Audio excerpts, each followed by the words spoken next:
আমি তো মুসলিম। আমি নিজেও পরিবর্তনের জন্য ভোট দিচ্ছি। আমি বলবো বাংলার প্রত্যেকটা মুসলিমকে সচেতন হন।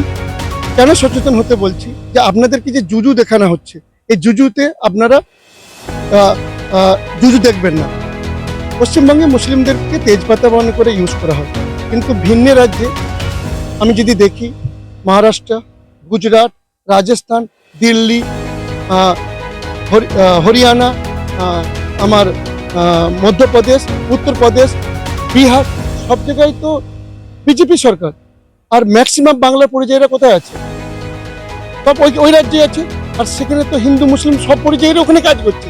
সেখানে যে যদি তারা সেফ ফিল করে, সেখানে যে যদি তারা কাজ করে ইনকাম করে এখানে পয়সা পাঠাতে পারে, তাহলে এই রাজ্যে যদি বিজেপি সরকার আসে, তাহলে কেন এখানে কাজ করে করতে পারবে না? কেন তাদের অসুবিধা হবে?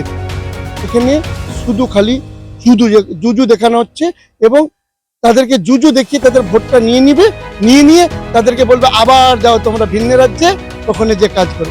আরেকটা জিনিস আমি বলবো, এই যে কটা রাজ্যের নাম বললাম, এই কটা রাজ্যে যে দেখে আসেন, বলুন তো আমাদের সিএম কে, মমতা ব্যানার্জিকে, কিংবা ওনার পার্টির লিডারদেরকে, যে ওখানে মুসলিমদের কিরকম পরিস্থিতি, তারা কত উন্নয়ন করেছে।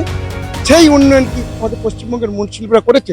আমি তো একজন নিজে মুসলিম, আমি ফিল করি এই পশ্চিমবঙ্গে আমাদের কি কোনো নেতৃত্ব আছে? মুসলিমদের কোনো নেতৃত্বই দেওয়া হয়নি, কোনো ক্যাবিনেট নেই বাঙালি মুসলিমদের, কোনো বাঙালি মুসলিমদের কোনো অধিকার দেওয়া হয়নি।